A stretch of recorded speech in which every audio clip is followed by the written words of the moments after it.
Bonsoir et merci beaucoup. Le président des étudiants de Kinshasa s'est présenté, je l'ai vu, il a dit, pendant qu'il parlait, ils ont dit qu'il s'est adressé au président de la République. Il a dit, Monsieur le Président, je voudrais que... Il a adressé à la caméra, il dit, chère caméra, regardez-moi. Il dit, Monsieur le Président, je voudrais qu'à partir d'aujourd'hui, qu'on ne puisse plus jamais laisser les jeunes, qu'on ne puisse plus jamais décider dans ce pays sans les jeunesses congolaises. C'est une demande que nous demandons au président de la République. J'étais en train de le suivre, il a dit aussi beaucoup de très bonnes choses, tout ça. Mais alors j'ai un conseil à donner aux étudiants. Un conseil à donner aux étudiants. Vous savez, vous ne devez pas faire cette erreur. Vous savez, les politiciens, ils nous ont mal habitués. Que font les politiciens? Quand ils ont un projet, ils s'entendent, ils disent non, nous pouvons manger l'argent du président. Comment manger l'argent du président? C'est de faire ce qu'il veut. On peut commencer à chanter pour lui ou bien on dit quelque chose et puis c'est fini. Nous pouvons gagner l'argent du président. Une élite ne se comporte pas ainsi. Vous devez éviter de tomber dans ce piège-là. Où vous avez un groupe, non, nous allons voir le président, nous allons rencontrer le président. Non, vous êtes une élite congolaise, vous devez éviter de tomber dans un tel piège. C'est un conseil que je suis en train de vous donner. Ne tombez pas dans un tel piège. Qu'est-ce que je vous conseille de faire? N'allez pas voir le président genre, président, nous venons parler avec vous, président, nous venons parler avec vous, non. Ne dites pas, oh non, président, nous ne voulons plus que les décisions du pays se décident sans la jeunesse, non. Qu'est-ce que vous allez faire? Je vous donne une stratégie.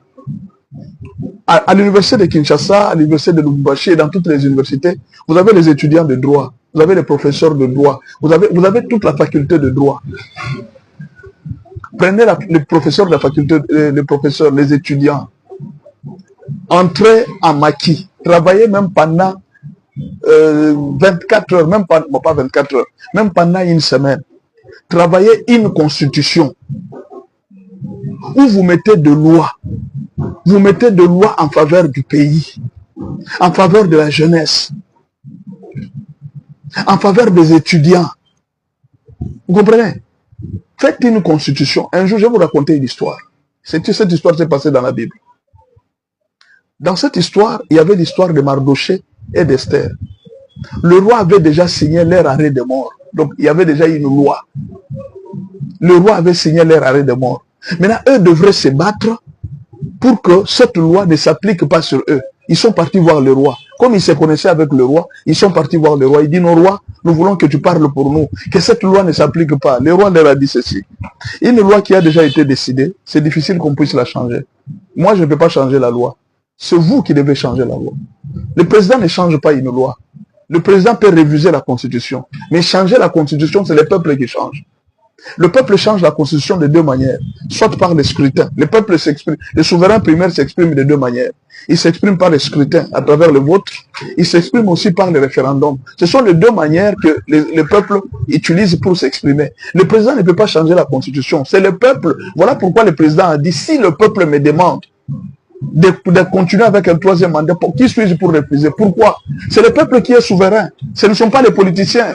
Le pays n'appartient pas aux politiciens. Les politiciens n'ont pas à nous dire, nous ici aujourd'hui, que non, voilà, les Félix n'a pas le droit de changer la constitution. Non.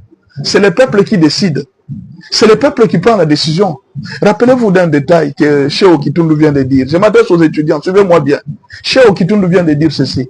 Il dit que, je me rappelle quand on faisait la constitution, on était parti avec Azaroua Soubero jusqu'au Rwanda pour qu'on puisse amender cette constitution. Vous voyez? C'est-à-dire les Rwandais se sont mis, ils ont travaillé la constitution du pays et ils l'ont amené pour venir nous imposer nous. Ce n'est pas grave. Alors qu'est-ce que nous allons faire? Qu'est-ce que moi je vous conseille de faire? Travaillez pendant 2 ou 3, pendant même une semaine. Étudiants, réunissez-vous. Entrez en réunion. Faites comment on appelle ça? Faites un modèle de constitution. Travaillez un modèle de constitution. Le jour où vous allez voir le président, vous entrez directement dans son bureau, vous lui présentez ce modèle de constitution. Parce que c'est vous le peuple, c'est vous les souverains primaires.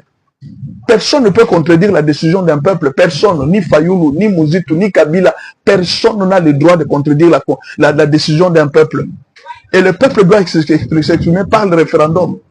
Alors, prenez les modèles d'une constitution. Il ne faudra pas que la constitution s'écrive. Vous êtes des étudiants. Vous êtes intelligents. Vous êtes l'élite du pays. Vous êtes des juristes. Prenez cette constitution. Enlevez tous les articles qui ne sont pas avantagés. Pas seulement pour les politiciens. Regardez, je vais vous donner un exemple. Vous donner un exemple pour vous donner. Est-ce que vous ne voyez pas que les systèmes politiques actuels ne privilégient pas les étudiants? Vous ne voyez pas. Quand un étudiant termine, essayez un peu de voir, quand un étudiant termine, quel est le moyen que l'étudiant peut faire pour entrer en fonction publique? Il n'y a pas de tests. Même s'il y a des tests, parfois ce sont des formalités. Ça, il faut reconnaître. Bon, peut-être actuellement avec le président Félix Tshisekedi et Liaou, peut-être qu'il y a de bons textes, mais jusque-là, vous sentez que malgré les tests, il y a toujours l'influence politique. Ce qui fait que, quand vous terminez les études là, vous terminez votre université, si vous n'êtes pas en politique, il sera difficile que vous puissiez avoir de l'emploi. C'est difficile que vous ayez l'emploi. Maintenant, c'est pourquoi? C'est à cause de système politique. Les systèmes politiques, les systèmes du pays donnent l'avantage beaucoup plus aux politiciens. Ce sont les enfants des politiciens qui jouissent, ce sont les familles des politiciens qui jouissent. Il n'y a pas un système qui permette à un étudiant qui termine l'université d'entrer directement dans sa carrière, à moins que ce soit dans une entreprise privée. Pourquoi? Il n'y a pas de texte. Vous allez voir que même ceux qui sont en train de partir, les vieux qui ont travaillé dans la fonction publique, ils veillent à ce que leurs enfants puissent les remplacer. Maintenant, dites-moi, vous ne pouvez pas voir quelque chose que vous pouvez faire pour casser un peu ce système politique. Moi, je vous propose une autre chose. Si vous mettez les salaires d'un enseignant de l'école primaire ou même de l'école secondaire, un enseignant a le même salaire que les députés. Un professeur d'université a le même salaire que les ministres. C'est-à-dire, tout ministre doit avoir le même niveau Il ne faudra pas qu'un professeur d'université envie les ministères. Il faudra qu'un professeur d'université soit à l'aise pendant qu'il est professeur d'université. Il faudra qu'un enseignant n'envie pas d'être député. Il ne faudra pas que la jeunesse commence à rêver à devenir député. Il faudra que tout jeune, dans tout domaine où il a étudié, qu'il puisse se retrouver. Maintenant, vous devez présenter au président Félix Tshisekedi une ébauche de constitution. Vous lui présentez, vous allez chez lui, vous les étudiants, vous allez chez lui avec un modèle. C'est ça l'étudiant. L'étudiant, c'est pas quelqu'un qui vient là, oh mais papa président, nous voulons que tu mettes la jeunesse. Le président ne fera rien, c'est vous qui êtes les propriétaires de ce pays, c'est vous les souverains primaires. Le président, c'est notre serviteur, c'est nous qui l'avons mis là-bas. Le président, c'est notre travailleur. Je ne sais pas si parce que vous voyez des soldats et tout ça, tous ces soldats-là qui gardent le président, c'est nous qui les payons. Ce n'est pas le président qui les paye. On vous a déjà dit que le président paye les soldats. Le président ne paye pas les soldats. Toi, tu payes ton travailleur à la maison, n'est-ce pas? Votre père paye ses travailleurs à la maison. Le président ne paye pas ses travailleurs. Le président ne paye pas ses gardes. C'est nous qui payons pour lui les gardes. Le président travaille pour nous. Allez lui présenter. Vous êtes des patrons, c'est vous les chefs du pays ici. C'est vous les étudiants, nous le peuple, c'est nous qui sommes les chefs de tous ces politiciens. C'est nous qui devons imposer pour dire aux politiciens, à partir d'aujourd'hui, nous ne voulons plus ça, nous ne voulons plus ça. Mais quand vous êtes en train de vous présenter devant le président, n'allez pas avec l'attitude d'un mendiant, allez avec l'attitude d'un patron. Vous êtes les patrons du pays, allez lui présenter, allez imposer une constitution. Vous présentez au président. Ne vous réunissez pas seulement les étudiants de Kinshasa. Non.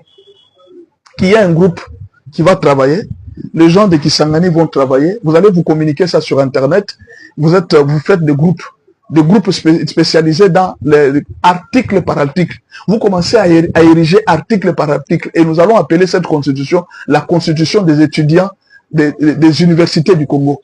C'est cette constitution-là qui sera nommée. Tous les étudiants des droits vont participer à écrire article par article. Et vous allez aller présenter ça au président de la République. Que ça, c'est ce que les universitaires, en appui avec les professeurs d'université, ils ont contribué pour écrire cette constitution. Et vous allez présenter ça au président de la République. N'allez pas chez le président les mains vides. Allez avec une constitution déjà bien établie. Et le président va lire, si c'est bon, on va présenter ça au peuple, on va présenter ça aux politiciens. Si les politiciens ont quelque chose à amender, ils vont amender d'après notre accord, d'après l'accord du peuple. C'est là que nous allons faire ce qu'on appelle les référendums. Mais si vous allez devant le président, que non, voilà, monsieur le président, nous ne voulons pas ceci, non, allez vous imposer, proposer déjà une constitution. Monsieur le président, voici ce que nous voyons. Vous devez casser ce système, vous devez casser ça, vous devez casser ça. Nous, le peuple, souverain primaire, nous le disons. C'est vous qui vous imposez. C'est votre pays. Soyez bénis. Merci beaucoup.